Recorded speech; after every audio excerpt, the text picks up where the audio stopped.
नमस्कार, मैं हूं विक्रांत यादव और आप देख रहे हैं आपका अपना चैनल द स्वतंत्र बाजार। आज के बाजार बुलेटिन में आपका स्वागत है और आज हम बताएंगे कि किस तरीके से कल सोने में तेजी रही और चांदी भी अपनी राह पर लौटते हुए दिखाई दिया।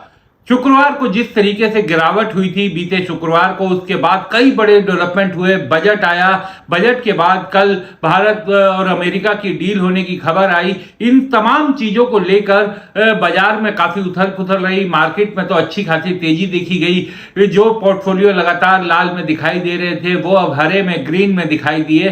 तमाम अच्छी चीजें हुई, मार्केट में पॉजिटिविटी दिखाई दी। सोने में भी तेजी बनी रही। कल सोने के दाम 4946 तक गए, यानी करीब करीब 6.7% की तेजी इसमें बनी। और चांदी की भी अगर हम बात करें तो चांदी करीब $85 से ऊपर चली गई, यानी भारतीय मुद्रा में अगर बात करें तो 2,62,000। और चांदी में भी 10.56% यानी करीब 11% की बढ़ोतरी देखी गई। सोने और चांदी दोनों में ही इस तरीके से दिखाई दे रहा है कि रिकवरी आई और जो एक बड़ा झटका, जो बड़ा करेक्शन लगी थी, उससे आगे बढ़ते हुए दिखाई दे रहे हैं। तो सबसे बड़ा कारण जो कहा जा रहा है कि सोने में और चांदी में जो गिरावट आई थी, उसमें सबसे बड़ा कारण था नए फेड चीफ की नियुक्ति की जो घोषणा की गई थी, उसके बाद ये गिरावट हुई। और आप देखिए कि सोने में 20% तक गिरावट और उसके बाद 10% की रैली 16 मई को।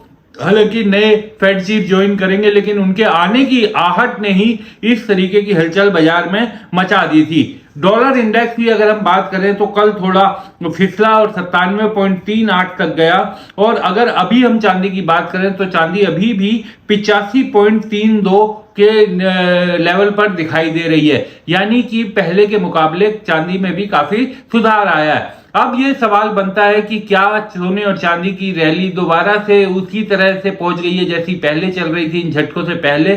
तो देखिए, अभी सोना और चांदी दोनों ही वोलेटाइल स्थिति में है, ऊपर नीचे होते रहेंगे जब तक 16 मई तक नए फेड चीफ अपना कामकाज शुरू नहीं कर देते। तब तक एक अनिश्चितता जरूर रहेगी। लेकिन जीएसआर रेशियो अब 1/58 तक पहुंच गया है। तो ये सोने जो गोल्ड सिल्वर रेशियो बहुत महत्वपूर्ण होता है, क्योंकि जब 50 से नीचे ये चला जाता है तब चिंता की बात हो जाती है। अभी फिलहाल 1 से 1:58 बना हुआ है।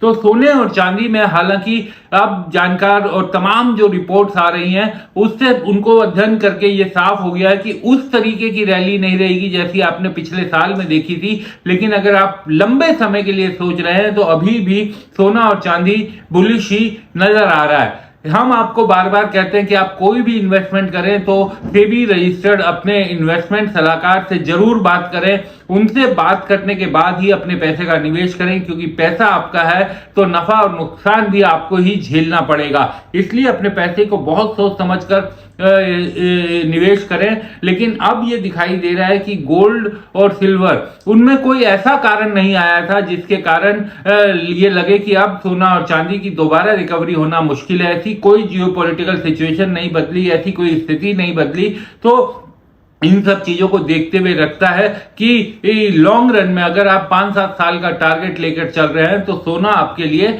अच्छा रिटर्न देकर जा सकता है। ये तमाम चीजों को देखकर लगता है। और इस मसले पर कल हमने सुगंधा सचदेवा जी से बात की थी, जो फाइनेंशियल एक्सपर्ट हैं, और उनका भी यही कहना था कि सोना उन्हें बुलिश ही, सोना चांदी बुलिश ही नजर आ रहा है और किसी तरह की कोई कंडीशंस में बदलाव नहीं आया है। आप उन्हें सुनिए क्या उन्होंने इस मामले में हमारे सवाल के जवाब पर कहा था। बजट के दिन भी हमने देखा कि सोने और चांदी में गिरावट देखने को मिली, लेकिन आज भी हम देख रहे हैं कि फिर से सोने और चांदी ने ऊपर की तरफ का चार्ट पकड़ लिया है। तो क्या समझा जाए आज के भाव को देखकर? तो विक्रांत जी, पिछले हफ्ते हमने एक बहुत मेजर मेल्टडाउन आते हुए देखा। मैं पहले थोड़ा सा इसके बारे में बात करना चाहूंगी। काफी पैनिक सेल ऑफ हमें देखने को मिला। इसके दो बड़े कारण थे। जिस तरीके से यूएस प्रेसिडेंट ट्रम्प ने केविन वॉश की नॉमिनेशन की for the next US Fed chair, ये एक बहुत ही बड़ा मेजर गेम चेंज था। बिकॉज पहले मार्केट्स एक्सपेक्ट कर रही थी कि जो भी नए फेड चेयर की नॉमिनेशन होगी वो काफी लो इंटरेस्ट रेट्स को प्रेफर करेंगे। बट वहीं Kevin Warsh is an inflation hawk. वो काफी सालों से ही इन्फ्लेशन की फाइट को काफी हद तक मानते आए हैं। वो ये मानते हैं कि इन्फ्लेशन को पहले फोकस करना चाहिए, रेट्स को बहुत इजीली कट नहीं करना चाहिए। और वो ग्रोथ से भी ज्यादा इन्फ्लेशन को इंपॉर्टेंस देते हैं। सो जैसे ही उनका नॉमिनेशन हुआ, मार्केट ने ये एंटिसिपेट किया कि इस साल जो एग्रेसिव मॉनेटरी ईजिंग की एक्सपेक्टेशंस बनी हुई थी वो कुछ हद तक कम हो गई हैं अब, और पॉसिबली अब कम इंटरेस्ट रेट कट होंगे।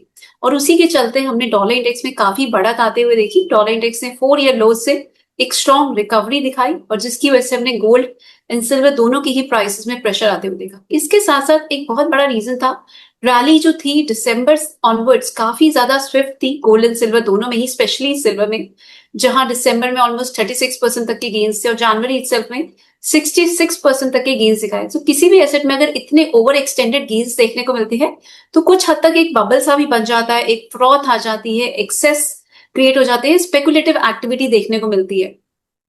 और जैसा कि आपने बात की, हर कोई सिल्वर के बारे में बात कर रहा था, everybody was trying to chase silver, not just in India but अगर हम ग्लोबली भी देखें तो फंड्स भी चेज कर रहे थे, चाइनीज इन्वेस्टर्स भी सिल्वर को काफी हद तक चेज कर रहे थे। और यही एक कारण था जहां ओवर स्पेकुलेशन की वजह से सीएमई ने मार्जिन हाइक करे। उन्होंने 3 ही दिन के इंटरवल में 2 बार मार्जिन को हाइक किया, जिसकी वजह से फोर्स्ड लिक्विडेशन देखने को मिली और स्पेकुलेटिव एक्टिविटी काफी हद तक कर्ब होती हुई नजर आई। इसके साथ साथ चाइना शंघाई फ्यूचर्स एक्सचेंज ने भी मार्जिन को हाइक किया, वहां पर भी हमने काफी ज्यादा लॉन्ग लिक्विडेशन आते हुए देखी, और डोमेस्टिक एक्सचेंजेस ने भी मार्जिन को काफी हद तक हाई किया, जिससे स्पेकुलेटिव एक्टिविटी काफी हद तक कर्ब हुई और एक्सेसेस जो थे मार्केट में जो डेवलप हुए थे वो कुछ हद तक कम हो गए और क्लियर आउट हो गए, इनफैक्ट वाइप आउट हो चुके हैं। सो अब मार्केट एक नॉर्मल मार्केट कंडीशंस में आ चुकी है। अब मेरा ऐसा मानना है धीरे धीरे प्राइसेस स्टेबिलिटी दिखा रहे हैं, और हमने कल और आज के सेशन में एक अच्छी रिकवरी भी आते हुए देखी है। अगर हम लोज से देखें तो सिल्वर के प्राइसेस ऑलमोस्ट 50,000 पॉइंट्स रिकवर कर चुके हैं, और गोल्ड में भी अगर हम देखें तो काफी अच्छी 1,37,000 तक की लोज पोस्ट करने के बाद प्राइसेस ऑलमोस्ट 1,53,000 तक के हाइस तक रिकवर कर चुका है। अभी भी अगर देखें तो पिछले साल के गेन्स के बाद as of date also gold and silver are sitting with strong gains.